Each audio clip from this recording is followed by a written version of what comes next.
अस्सलाम वालेकुम। आज की हमारी ये वीडियो बहुत ज़्यादा इम्पॉर्टेंट है। ये टॉपिक बहुत ज़्यादा अहमियत का हामिल है। आज की वीडियो हाई ब्लड प्रेशर पर है। मैं यकीन से कह सकता हूँ अगर आपने आज की वीडियो मुकम्मल देख ली तो हाई ब्लड प्रेशर को आप अच्छे से समझ जाएंगे और आप ये समझ जाएंगे कि कैसे हम इस मर्ज़ से मुश्किल छुटकारा हासिल कर सकते हैं। हाई ब्लड प्रेशर क्या है, इसे खामोश कातिल क्यों कहते हैं, ये क्यों होता है, ये एक आर्जी मर्ज़ मुस्तकिल क्यों हो जाती है, इसे हम ग़ज़ा और नेचुरल मेडिसिन से कैसे मुस्तकिल तौर पर ठीक कर सकते हैं, कौन सी गलतियां हैं जो हम लोग करते हैं हमें नहीं करनी चाहिए, ये सब और बहुत कुछ जानेंगे आज इस वीडियो में। मेरा नाम डॉक्टर शहजाद अफजल और आप देख रहे हैं हेल्थ फियन बाय डॉक्टर शहजाद। तो चलें शुरू करते हैं।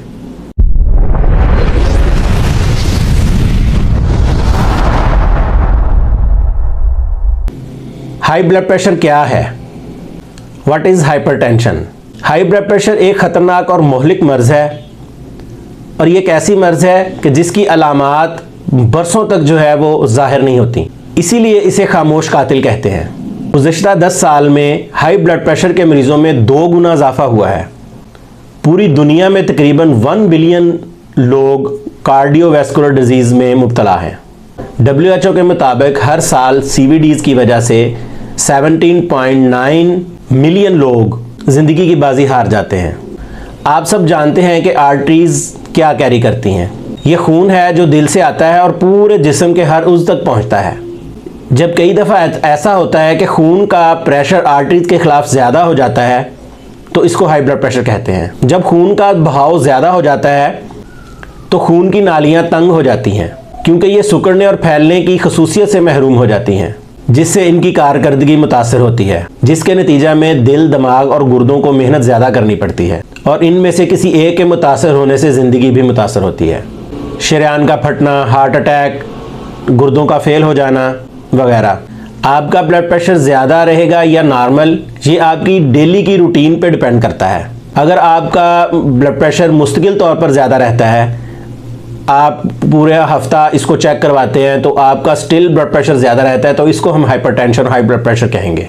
मेरे चैनल को सब्सक्राइब करें, बेल आइकन को दबाएं और लाइक का बटन नीचे दिया गया है, इस वीडियो को लाइक भी करें और कमेंट सेक्शन में हमें बताएं कि आने वाली वीडियोस जो हम किन टॉपिक्स पे डिस्कस करें। हाई ब्लड प्रेशर की वजूहात, कौन से लोग रिस्क पर हैं? Number 1, high cholesterol level, coronary arteries की ब्लॉकेज। अगर आपका कोलेस्ट्रॉल हाई है और लिपिड आपका डिस्टर्ब हुआ है तो नतीजतन आपका ब्लड प्रेशर हाई ही रहेगा। तो अगर आपने हमारी video how to control cholesterol, अगर आपने वो वीडियो नहीं देखी तो उसका लिंक मैं डिस्क्रिप्शन में दे दूंगा, तो आप उसे देखें। इंशाल्लाह आपको मुकम्मल गाइड मिलेगी उसमें और उसमें प्रिवेंशंस भी बताई गई हैं और मेडिसिन भी बताई गई हैं। उसको आप देखें, लिंक आपको डिस्क्रिप्शन में मिल जाएगा। नंबर 2, निज़ाम इन्हिज़ाम की ख़राबी। अगर आपका डाइजेशन पुअर है, कॉन्स्टिपेशन है और ये स्टिल रहता है तो भी एसिडिटी लेवल्स जो हैं वो बढ़ जाते हैं बॉडी में और नतीजतन ब्लड प्रेशर जो है वो हाई रहना शुरू हो जाता है। आपने हमारी वीडियो डाइजेशन के ऊपर नहीं देखी तो उसका लिंक भी मैं आपको डिस्क्रिप्शन में दे दूंगा, वो आप जाकर देखें। इंशाल्लाह डाइजेशन के हवाले से कंप्लीट गाइडेंस उसमें दी गई है, वो आपके लिए हेल्पफुल रहेगी। नंबर 3, गुर्दों की ख़राबी। अगर आपका RFT डिस्टर्ब है, रेनाल फंक्शन आपका डिस्टर्ब है, क्रिएटिनिन लेवल आपका बढ़ा हुआ है, किडनी में स्टोन है, तो भी जो है वो रेनाल फंक्शन डिस्टर्ब हो जाता है, नतीजतन जो है वो ब्लड प्रेशर हाई रहना शुरू हो जाता है। नंबर 4, मोटापा। अगर आप का वज़न ज़्यादा है तो भी जो है वो आपको ब्लड प्रेशर रहने के चांसेस जो हैं वो, अगर अभी नॉर्मल है, इन फ्यूचर में आपको ब्लड प्रेशर होने के चांसेस बन सकते हैं। तो अपना वज़न जो है वो अपने कद के हिसाब से मेंटेन करें तो इंशाल्लाह आप आने वाले वक्त में ब्लड प्रेशर से जो है वो बच सकते हैं। Number 5, tension. अगर डिप्रेशन में है तो भी ब्लड प्रेशर जो है वो डिस्टर्ब रहेगा। नंबर 6, सेकेंडरी और ऑर्डिनरी लाइफस्टाइल। अगर आप ऑफिस वर्क ज़्यादा करते हैं, बैठने की आपकी रूटीन ज़्यादा है और आपने एक्सरसाइज को अपने शेड्यूल में नहीं रखा हुआ तो भी जो है वो आपका ब्लड प्रेशर जो है वो ज़्यादा हो सकता है। नंबर 7, नमक का ज़्यादा इस्तेमाल। नमक के ज़्यादा इस्तेमाल से भी जो है वो हाई ब्लड प्रेशर के चांसेस जो हैं वो बहुत ज़्यादा बढ़ जाते हैं। नमक जो है वो आप अपनी डेली लाइफ रूटीन में 1/4 टीस्पून से ज़्यादा नहीं इस्तेमाल कर सकते। Number 8, process food, junk food, cold drinks, soft drinks, अगर इन चीज़ों का आप ज़्यादा इस्तेमाल डेली बेसिस पे करते हैं तो भी ब्लड प्रेशर के जो चांसेस हैं वो बहुत ज़्यादा बढ़ जाते हैं। इनसे परहेज़ करें। हाई ब्लड प्रेशर की अलामात क्या हैं? इसकी अलामात बहुत जल्द सामने नहीं आती, बहुत ज़्यादा हाई हो जाने पर ही हमें समझ आती है कि हमें जो है वो हाई ब्लड प्रेशर है। ये बहुत ज़्यादा ख़तरनाक बात है। अगर आपकी उम्र 30 या 35 साल है या इससे ऊपर है तो मेरी रिकमेंडेशन ये है कि आप हफ्ते में 2 दफ़ा अपना ब्लड प्रेशर ज़रूर चेक करवाएं, इस पर ख़ास नज़र रखें। आपको कोई अलामात महसूस हों या ना हों, अमूमी तौर पर अलामात, अगर आपका ब्लड प्रेशर ज़्यादा है तो अमूमी तौर पर जो अलामात सामने देखी गई हैं वो ये हैं: सर का भारीपन, नींद का डिस्टर्ब होना या ना आना, चक्कर आना, दिल की धड़कन में बेकायदगी, सांस फूलना, पेशाब की कमी या ज़्यादती, कब्ज़ का मुसलसल रहना, अफारा, मुंह का ज़्यादा देर खुश्क महसूस होना। आप लोगों की सहूलत के लिए मैं हाई ब्लड प्रेशर का एक चार्ट जो है वो साथ लगा रहा हूँ। इस चार्ट को आप देखें। ब्लड प्रेशर 2 तरह का होता है: सिस्टोलिक, जिसे हम ऊपर वाला ब्लड प्रेशर कहते हैं, जिसकी नॉर्मल वैल्यू जो है वो 120 तक रहती है, और डायस्टोलिक जो है उसे हम नीचे वाला ब्लड प्रेशर कहते हैं, इसकी नॉर्मल वैल्यू जो है वो 80 और 70 के दरमियान में रहनी चाहिए। तो जो नॉर्मल वैल्यू है ब्लड प्रेशर की, जो सिस्टोलिक है, ये नॉर्मल वैल्यू जो है वो 120 और इससे कम 110 तक रहनी चाहिए, और डायस्टोलिक जो है वो 80 से लेकर 70 तक रहना चाहिए। अगर आपका ब्लड प्रेशर सिस्टोलिक जो है वो 120 से 129 तक रहता है, डायस्टोलिक जो है वो 80 से 85 तक चला जाता है, यानी आपका ब्लड प्रेशर हल्का सा जो है वो बूस्ट होना शुरू हो गया है।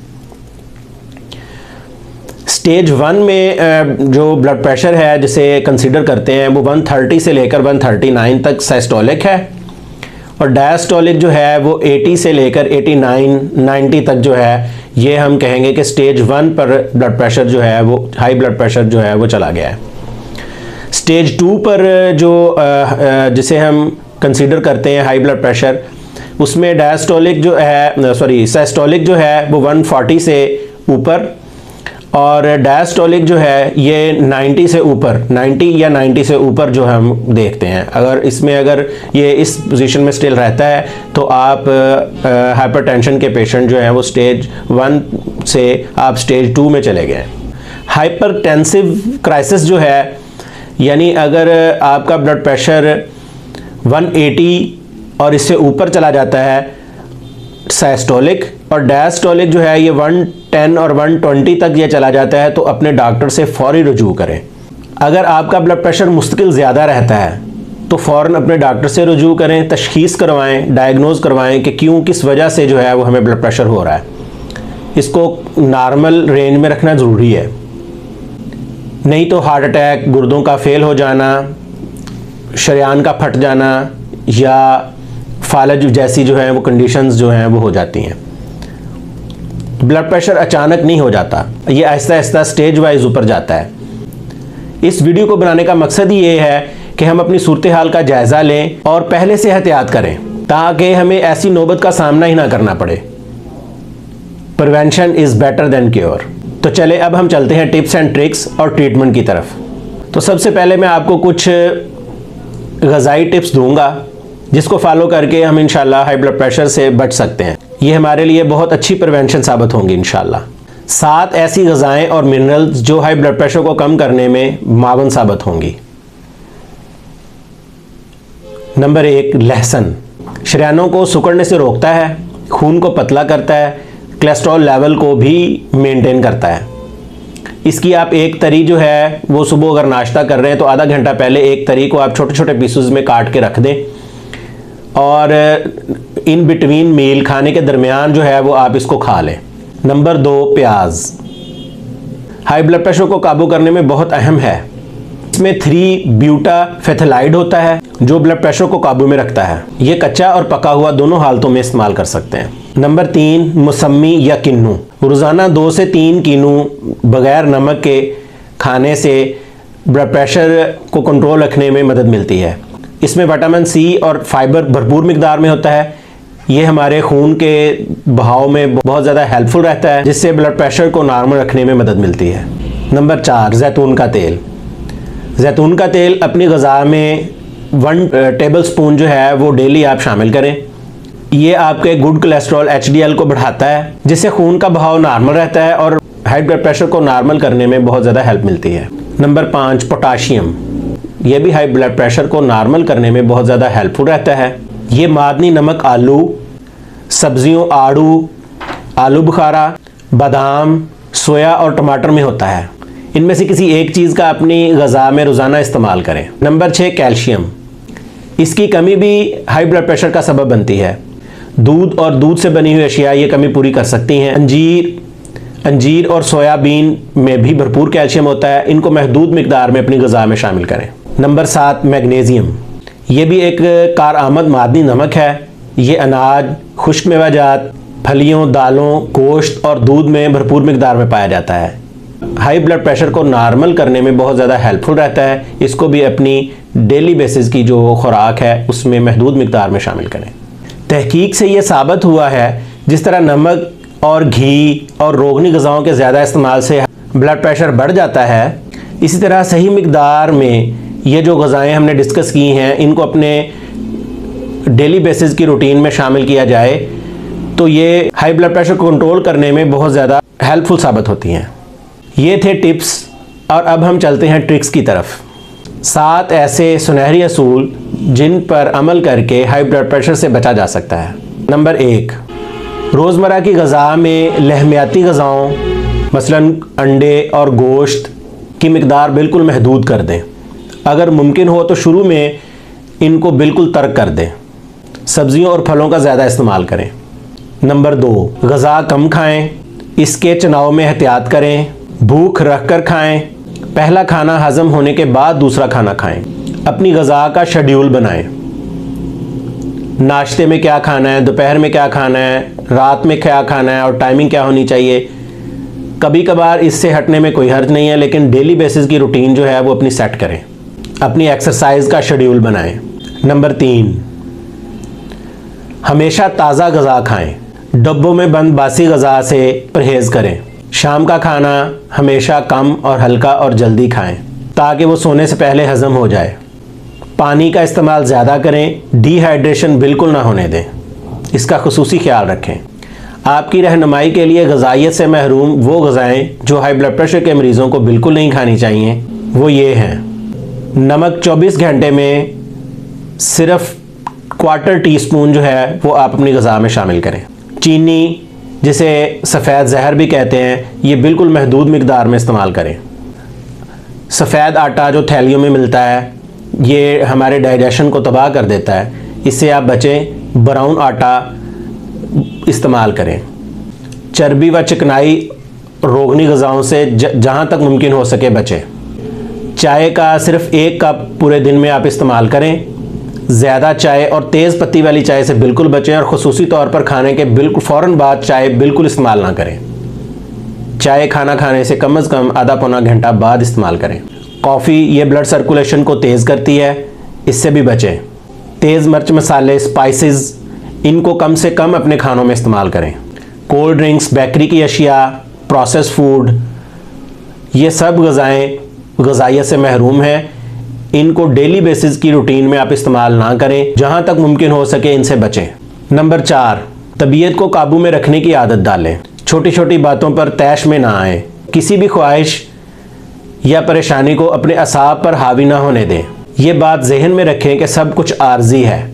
नंबर 5, इस बात का ख़ास ख्याल रखें आपकी रोज़ाना की ग़िज़ा में vitamin A, B, B1, B6, B12, vitamin C और कैल्शियम की मुनासिब मिकदार शामिल हो।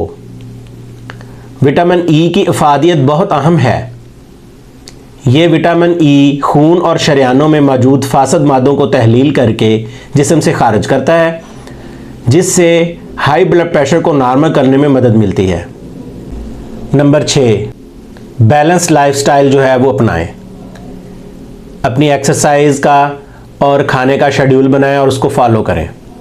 नंबर 7, सिगरेट नोशी खून के दबाव को बढ़ाती है, दिल की हरकत को तेज़ करती है, ये जिस्म में विटामिन्स को तलफ करती है, इसको फौरी तौर पर तर्क कर दें। तो चले अब हम चलते हैं ट्रीटमेंट की तरफ। ट्रीटमेंट में 2 सेशन होंगे। फर्स्ट सेक्शन जो है उसमें हम होम्योपैथिक ट्रीटमेंट डिस्कस करेंगे और सेकंड में हम हर्बल ट्रीटमेंट डिस्कस करेंगे। तो सबसे पहले होम्योपैथिक तरीका इलाज। तो इसमें सबसे पहले जो ड्रॉप्स मैं आपको बताने जा रहा हूँ बहुत ही ज़बरदस्त इसके रिज़ल्ट्स हैं। मैं इसको अपने क्लिनिक पर बहुत लंबे अरसे से यूज़ करवा रहा हूँ और बहुत अच्छे नताइज मिलते हैं अल्हम्दुलिल्लाह। जो ड्रॉप है वो है डायाकार्ड गोल्ड।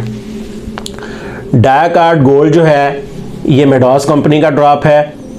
ये आप 10-10 कतरे दिन में 3 दफ़ा 2 घूंट पानी में सुबह दोपहर शाम खाली पेट लें।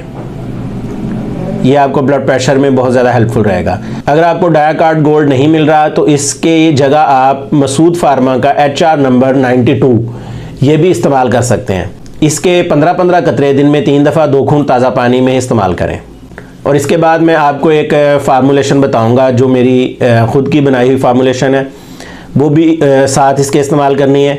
उसमें जो नंबर 1 पे मेडिसिन है वो रावुल्फिया सर्पेंटिनिया क्यू, ये आपने ले लेना है।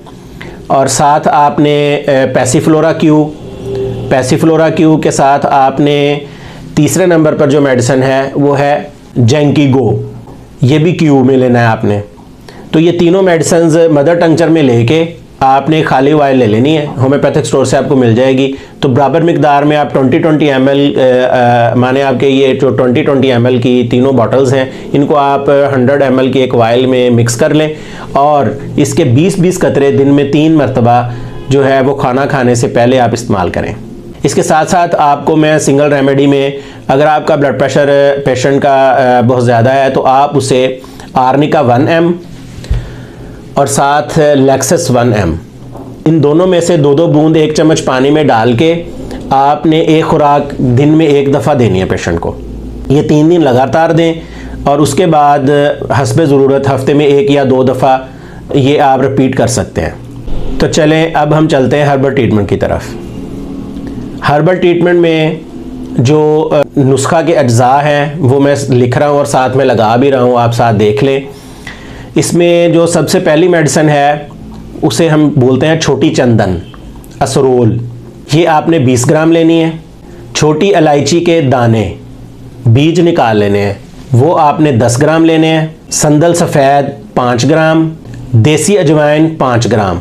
इन सब अज्जा का आपने सफ़ूफ बना लेना है, पीस कर मिक्सी में पीस कर, मिक्सी साफ़ हो उसमें कोई और चीज़ ना लगी हुई है ध्यान रखें, उसे पीस कर आप सफ़ूफ बना लें और 500 mg के 500 mg के कैप्सूल जो है वो इसके भर लें।